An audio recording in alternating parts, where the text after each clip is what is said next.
Doctor ortho Ayurvedic oil and capsule. अब दर्द भी घुटने टेकेगा। गोरखपुर में सीएम योगी ने लगाया जनता दरबार। सीएम ने 200 फरियादियों की सुनी फरियाद, कहा घबराइए मत, हर समस्या का होगा प्रभावी समाधान।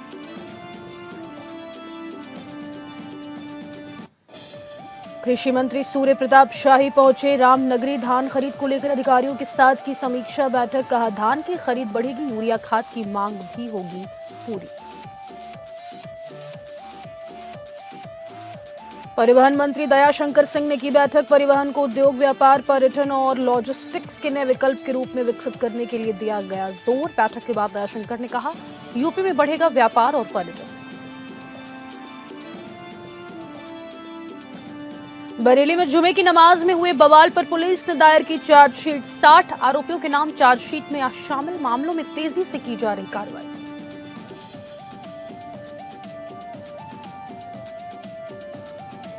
और गाजीपुर में प्यार में साजिश का मामला आया सामने। फेसबुक फ्रेंडशिप के बाद युवक ने की कोर्ट मैरिज। अब पत्नी ने 2 करोड़ की ठगी का लगाया आरोप। लगाई सीएम योगी ने न्याय की गुहार।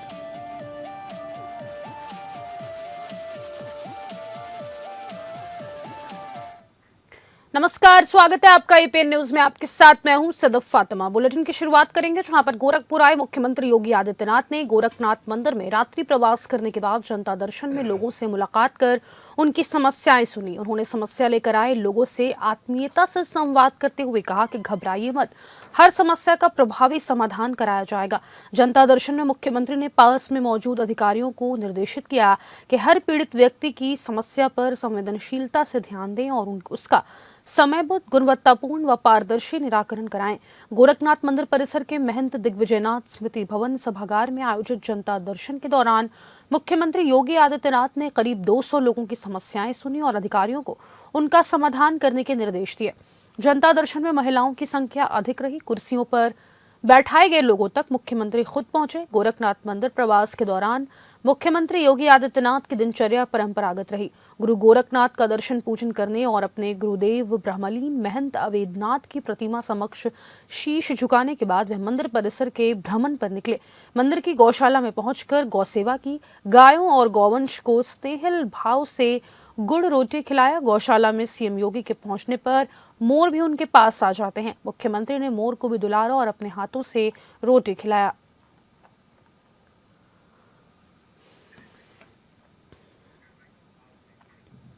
प्रदेश के कृषि मंत्री सूर्य प्रताप शाही अयोध्या पहुंचे हैं, जहां उन्होंने सर्किट हाउस में अधिकारियों के साथ धान खरीद को लेकर विस्तृत समीक्षा बैठक की है। मंत्री ने स्पष्ट निर्देश दिए कि जनपद में धान की खरीद बढ़ाई जाए और किसानों को किसी भी स्तर पर परेशान न होने दिया जाए। उन्होंने कहा कि रबी की फसल का समय शुरू हो चुका है, ऐसे में यूरिया खाद की मांग भी बढ़ेगी। इसलिए सभी साधन सहकारी समितियों को निर्देश जारी किए गए हैं कि हर केंद्र पर यूरिया खाद उचित मात्रा में उपलब्ध रहे। उन्होंने नहरों की सफाई कार्य की समीक्षा करते हुए बताया कि अधिकांश कार्य पूरा हो चुका है और जल्द ही नहरों में नियमित रूप से पानी की आपूर्ति सुनिश्चित की जाएगी, जिससे सिंचाई व्यवस्था मजबूत हो सकेगी। इसके बाद कृषि मंत्री ने भाजपा पदाधिकारियों के साथ एसआईआर को लेकर भी बैठक की है और संगठनात्मक इनपुट लिया। उन्होंने कहा कि भाजपा कार्यकर्ता बीएलओ से संपर्क कर ऐसे फॉर्म जमा कराएं जो अब तक नहीं भर पाए हैं या जमा नहीं हो सके हैं। साथ ही मतदाताओं की पहचान कर फॉर्म भरवाने का कार्य भी तेजी से किया जाए। मंत्री ने कहा कि किसानों की सुविधा और मतदाता सूची के सुधार दोनों पर सरकार पूरी तरह गंभीर है। धान के खरीद की समीक्षा किया है कि धान की खरीद बढ़ाई जाए। अभी यूरिया के लिए समय आ गया है, इसलिए सभी साधन सहकारी समितियों पर, विक्रय केंद्रों पर यूरिया उपलब्ध रहे। नहरों की सिंचाई का काम पूरा होने की स्थिति में है, जिससे जहां पर नहरें हैं वहां पर पानी की आपूर्ति समय से उनको हो सके, इस बात के लिए मैंने जिला प्रशासन को कहा है। भारतीय जनता पार्टी के भी कार्यकर्ता, पदाधिकारी और जो हमारे BLA 2 हैं, हर बूथ पर वहां पर BLO से संपर्क करके और अपने यहाँ की जो फार्म नहीं अभी तक वापस हो पाए हैं उनकी मदद करें और मतदाताओं का उसमें पहचान करा करके उनका फॉर्म भी भरवाने का कष्ट करें। यूपी परिवहन मंत्री दयाशंकर सिंह की अध्यक्षता में लखनऊ के एक निजी होटल में जलमार्ग प्राधिकरण को लेकर महत्वपूर्ण बैठक संपन्न हुई है। बता दें कि बैठक में अंतर्देशीय जल परिवहन को उद्योग, व्यापार, पर्यटन और लॉजिस्टिक्स के नए विकल्प के रूप में विकसित करने के कामों पर चर्चा की गई। बता दें कि जलमार्ग प्राधिकरण का गठन 9 सितंबर 2024 में किया गया था। इसमें अध्यक्ष, उपाध्यक्ष, मुख्य कार्यपालक अधिकारी के साथ 7 नामित सदस्यों को शामिल किया गया। समिति की आज पहले हुई बैठक में जल परिवहन को लेकर रोड मैप, भविष्य की रणनीतियां और विभिन्न विभागों के समन्वय पर मंथन हुआ है। बैठक में प्रदेश और देश के विभिन्न जलमार्ग विशेषज्ञ, औद्योगिक प्रतिनिधि और संबंधित संस्थाओं के अधिकारी भी मौजूद रहे। और गंगा में काशी से लेके और हल्दिया तक जो है जल परिवहन का कार्य हो रहा है। उसमें यात्रियों को भी हो रहा है, पर्यटकों का भी, और सामान की ढुलाई का भी कार्य हो रहा है। इस तरह से और भी क्षेत्रों में कैसे इसको डेवलप किया जाए, पर्यटन के माध्यम से, आवागमन के माध्यम से, सामान को लॉजिस्टिक ढुलाई के लिए, और ये पोल्यूशन फ्री है और कास्ट भी कम आ रहा है और रोजगार का भी एक नया अवसर दे रहा है। तो ये इसके पर आज परिचर्चा हुई है। पूरे देश के अपने वाटर इंलैंड अथॉरिटी के चेयरमैन सुनील पालीवाल जी और अपने पूर्व चेयरमैन रामचंद्रन जी और कई मंडलायुक्त और हमारे ट्रांसपोर्ट सेक्रेटरी, ट्रांसपोर्ट कमिश्नर और बाकी सब इसके विशेषज्ञ भी आज आए थे। इस पर गहन चर्चा हुई है। विकसित उत्तर प्रदेश बनाने में भारत निर्वाचन आयोग की सरपरस्ती में इन दिनों फिर प्रक्रिया पूरे देश भर में चल रही है। बता दें आपको, लेकिन इन सबके बीच उत्तर प्रदेश का जनपद रामपुर एक महिला और उनके विदेश में रह रहे 2 बेटों पर हुई एफआईआर को लेकर चर्चा में है। अब इस मुद्दे पर कांग्रेस ने एफआईआर रद्द कराए जाने की मांग को लेकर मोर्चा खोल दिया है। रामपुर जनपद के सिविल लाइन थाना क्षेत्र के ज्वालानगर के रहने वाली नूरजहां और उनके 2 बेटे अमीर और दानिश के खिलाफ प्रशासन की ओर से चंद रोज पहले एसआईआर में गलत जानकारी मुहैया करने जाने के आरोप को लेकर एफआईआर हुई थी। डीएम अजय कुमार द्विवेदी की ओर से इस कार्यवाही पर प्रशासन का पक्ष रखते हुए बात कही गई थी कि महिला नूरजहां ने विदेश में रह रहे अपने दोनों बेटे आमिर खान और दानिश खान से जुड़ी जानकारी छुपाई थी। इसी सिलसिले में महिला सहित उनके दोनों बेटों पर एफआईआर दर्ज कराई गई है।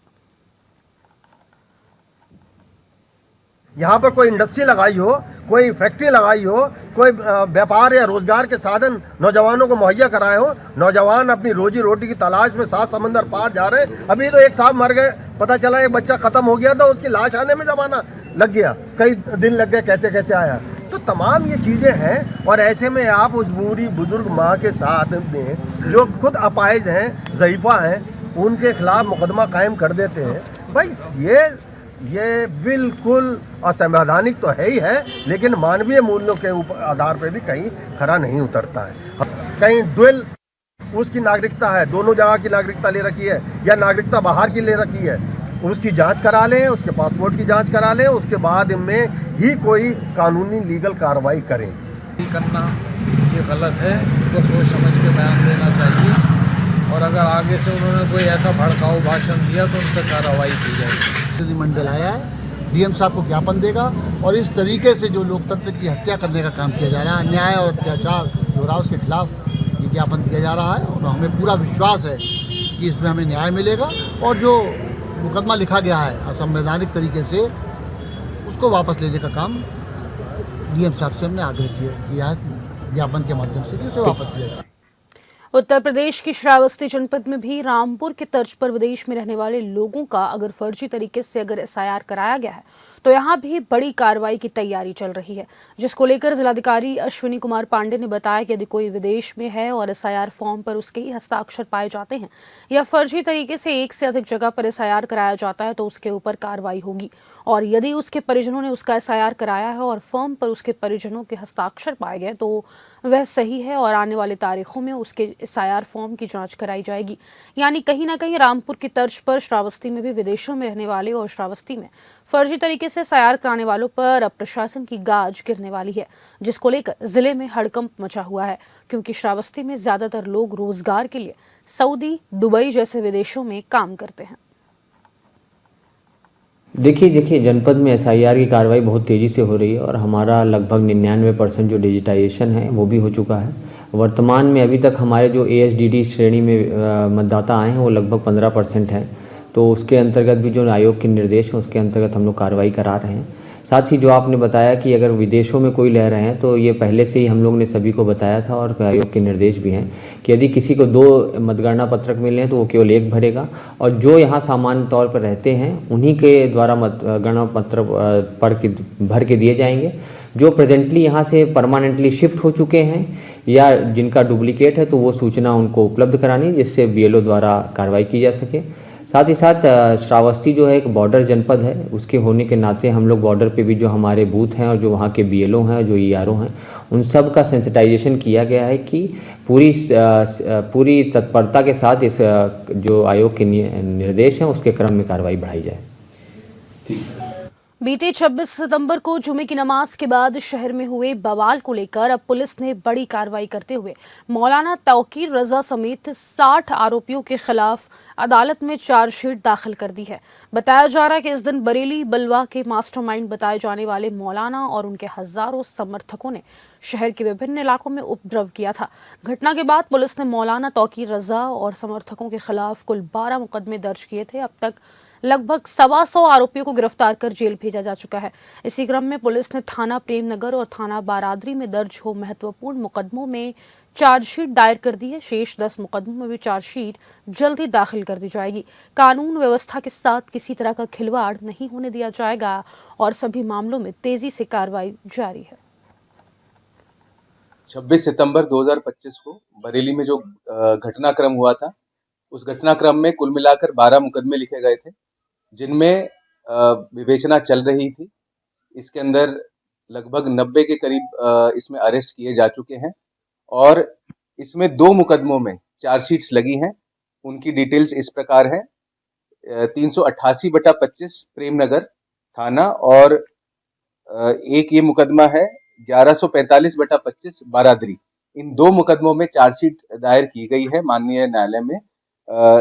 जो प्रेमनगर का मुकदमा है इसमें कुल मिलाकर 22 जो अभियुक्त हैं उनके खिलाफ चार्जशीट दायर की गई है और जो बारादरी का मुकदमा है उसमें टोटल 38 अभियुक्तों पर चार्जशीट दायर की गई है। बाकी जितने मुकदमे हैं उनमें विवेचना अभी प्रचलित है। गाजीपुर में सोशल मीडिया फेसबुक पर 2 दिलों के बीच हुई दोस्ती प्यार के बाद बात शादी तक पहुंची, लेकिन इसके बाद मामला गंभीर आरोपों तक जा पहुंचा है। मध्य प्रदेश के सिंगरौली की रहने वाली 2 बच्चों की विधवा मां आमरीन अहमद ने आरोप लगाया है कि बीते फरवरी 2024 में ओडिशा में कोर्ट मैरिज करने के बाद उनके पति अविनाश यादव ने उनसे करीब 2 करोड़ रुपए गहने और पेंशन के नाम पर ठगी की। आमरीन ने यह शिकायत गोरखपुर में मुख्यमंत्री योगी आदित्यनाथ के जनता दरबार में लिखित रूप से की और मीडिया को भी शिकायत पत्र के साथ सामने आकर खुद बताया है और अब वे न्याय मांग रही हैं। आमरीन अहमद ने बताया कि योगी जी से मिलने के बाद न्याय की उम्मीद हुई है, लेकिन उन्हें अपने दूसरे पति अविनाश यादव से खतरा भी है।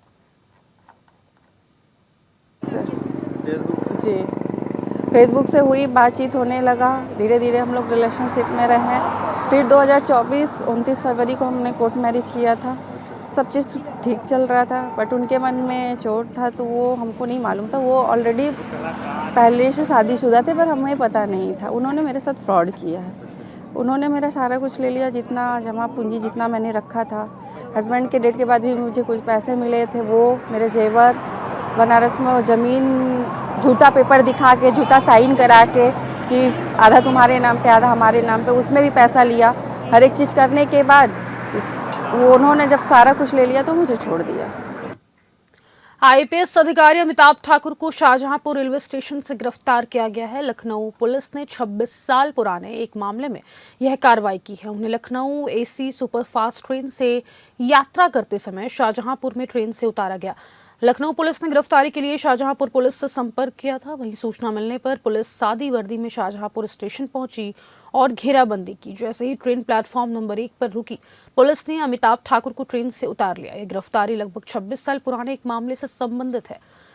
3 महीने पहले लखनऊ में एक एफआईआर दर्ज की गई थी, जिसे बाद में देवरिया स्थानांतरित कर दिया गया था। यह मुकदमा फर्जी दस्तावेजों के आधार पर एक प्लॉट खरीदने से जुड़ा था। अमिताभ ठाकुर पर जांच में सहयोग न करने का आरोप है। आरोप है कि वर्ष 1999 में देवरिया में पुलिस अधीक्षक रहते हुए पद का दुरुपयोग कर कूटरचित दस्तावेजों के जरिए पत्नी के नाम औद्योगिक प्लॉट आवंटित कराया और बाद में लाभ के उद्देश्य से उसका विक्रय किया गया। मामले में थाना तालकटोरा पर गंभीर धाराओं में मुकदमा दर्ज। दरअसल लखनऊ पुलिस को अमिताभ ठाकुर की यात्रा की जानकारी मिली थी, जिसके बाद शाहजहांपुर पुलिस से समन्वय स्थापित किया गया। शाहजहांपुर पुलिस ने उन्हें लखनऊ पुलिस के सुपुर्द कर दिया। यह पूरी कार्रवाई रात में बेहद गोपनीय तरीके से की गई है। जीआरपी थाना प्रभारी ने बताया कि दूसरे जनपद की पुलिस रेलवे स्टेशन पर आई थी। उन्होंने अमिताभ ठाकुर को ट्रेन से उतारा और अपने साथ लेकर चली गई, जिसमें उन्होंने आरोप लगाया कि अमिताभ ठाकुर जो कि पूर्व IPS अधिकारी हैं, वो जब देवरिया में पुलिस अधीक्षक के पद पर तैनात थे तो उनके और उनकी पत्नी द्वारा अपने छद नाम का उपयोग करते हुए कूटरचित दस्तावेज बनाकर और अपने प्रभाव का दुरुपयोग कर एक औद्योगिक प्लाट देवरिया में आवंटित कराया गया और जिसको विक्रय कर उससे लाभ लिया गया। इस प्रार्थना पत्र पर अभियोग पंजीकृत करते हुए एक उसकी निष्पक्ष विवेचना के लिए एक SIT गठित की गई और उस SIT ने आज साक्ष्य संकलन कर सबूतों के आधार पर सीतापुर महोली के पास से पूर्व IPS अधिकारी अमिताभ ठाकुर को गिरफ्तार किया। चूँकि SIT की विवेचना में इसका घटनास्थल देवरिया था, इसलिए SIT द्वारा इसे देवरिया कोर्ट में पेश किया जाएगा। भारत तिब्बत संबंधों को लेकर कुशीनगर में एक अहम संगोष्ठी का आयोजन किया गया, जिसमें साझा विरासत और साझा भविष्य पर गंभीर मंथन हुआ। कुशीनगर में भारत तिब्बत संबंधों को लेकर आयोजित इस संगोष्ठी का विषय भारत तिब्बत संबंध, साझा विरासत और साझा भविष्य रखा गया। कार्यक्रम में भारत और तिब्बत दोनों देशों के लोगों की सहभागिता देखने को मिली। गोष्ठी के दौरान तिब्बती समाज की वर्तमान स्थिति और चीन द्वारा किए जा रहे कथित शोषण पर भी गहरी चिंता जताई गई। 1989 10 दिसंबर को हमारे परम पावन पूज्य 14वें दलाई लामा जी को नोबेल शांति पुरस्कार से सम्मानित किया गया है। तो उसी आज हम हर साल हम लोग 10 दिसंबर को गुरु जी के नोबेल शांति जो पुरस्कार जो सम्मानित किया उसको हम सेलिब्रेट उसको हम हर साल हम लोग मनाते हैं। अभी जो हमारा जो मेरा जो केंद्र है वो हमारा जो भारत में जितने भी तिब्बत समर्थक समूह है, तिब्बत सपोर्ट ग्रुप कहते हैं ना, तो उनके साथ हम लोग मिल के जॉइंटली तिब्बत के विषय पर जो हमें युवा पीढ़ी है, स्कूल, कॉलेजेस, संस्था, कहीं पे भी सिविल सोसाइटी कहते हैं ना, वहाँ जाके जागरूक करते हैं कि नहीं सीधे भारत और चीन नहीं है, भारत के बीच में और चीन के बीच में तिब्बत भी है। ये दूसरी बात है कि चीन की अराजकता, चीन की सैन्य शक्ति और चीन की ताकत ने तिब्बत को तबाह कर दिया और उस तबाही को बचाने के लिए भारत तिब्बत के साथ खड़ा है। मैं विश्वास दिलाता हूं। जहां पर बाबरी मस्जिद से जुड़े बयान और विवादित कदम को लेकर देश भर में फैले आक्रोश का असर मथुरा में भी देखने को मिला है। बता दें कि शहर के हृदय स्थल होली गेट पर अखिल भारत हिंदू महासभा के कार्यकर्ताओं ने टीएमसी विधायक हुमायूं कबीर के खिलाफ जोरदार प्रदर्शन किया। मौके पर कार्यकर्ताओं ने कबीर के पुतले की चप्पलों से पिटाई कर अपना विरोध दर्ज कराया। हालांकि पुलिस ने समय रहते हस्तक्षेप कर पुतला दहन करने से रोक दिया और स्थिति को नियंत्रित किया।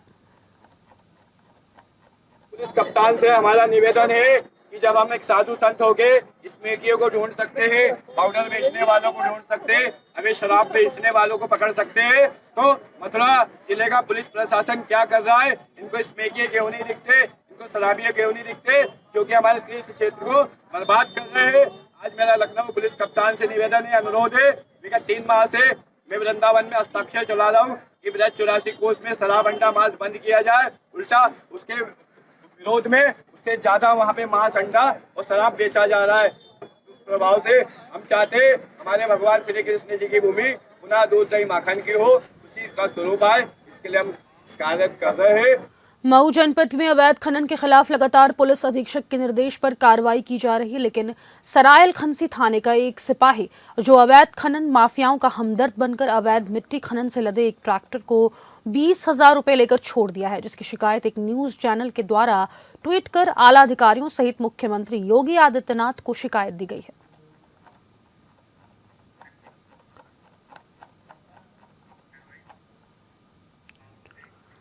यूपी के कौशाम्बी मेडिकल कॉलेज में रैगिंग के मामले में कॉलेज प्रशासन ने अब तक की सबसे सख्त कार्रवाई की है। बता दें आपको कि द्वितीय वर्ष के 97 छात्रों को 1 महीने के लिए निलंबित कर दिया गया है। साथ ही प्रत्येक पर 5,000 रुपए का अर्थदंड भी लगाया गया है। शिकायत एंटी रैगिंग सेल नई दिल्ली से मिलने के बाद कॉलेज प्रशासन ने त्वरित कार्रवाई की है। कौशाम्बी के स्वशासी राज्य चिकित्सा महाविद्यालय में रैगिंग में एक गंभीर मामले का खुलासा होने के बाद प्रशासन हरकत में आ गया।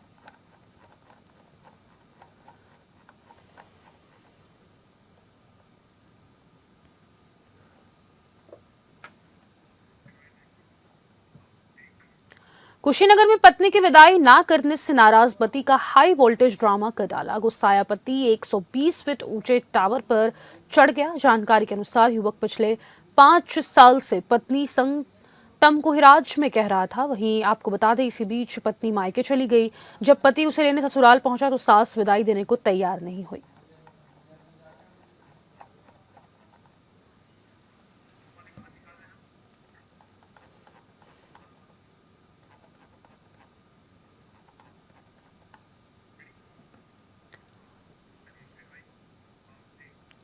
मुरादाबाद के दिल्ली हाईवे स्थित पीएनबी एटीएम में 15 दिन पहले हुई बड़ी लूट की वारदात का पुलिस ने खुलासा कर दिया है। मंगलवार तड़के थाना सिविल लाइन क्षेत्र के जंगल में पुलिस और एटीएम लुटेरों के बीच मुठभेड़ हो गई है। मुठभेड़ में तंजीम और मतीन नाम के 2 कुख्यात बदमाशों को पुलिस ने गिरफ्तार किया है। दोनों बदमाशों के पैरों में गोली लगने से उन्हें इलाज के लिए अस्पताल में भर्ती कराया गया है। पुलिस पूछताछ में दोनों बदमाशों ने गैंग में शामिल अन्य साथियों के नाम खोल दिए।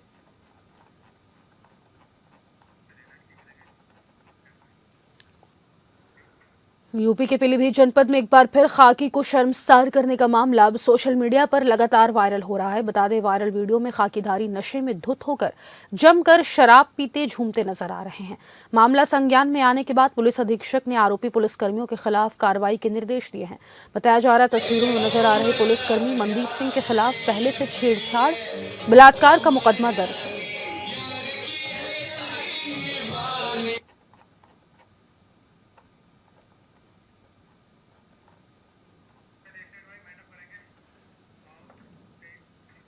इस बुलेटिन में फिलहाल के लिए इतना ही। मुझे दीजिएगा इजाजत। नमस्कार।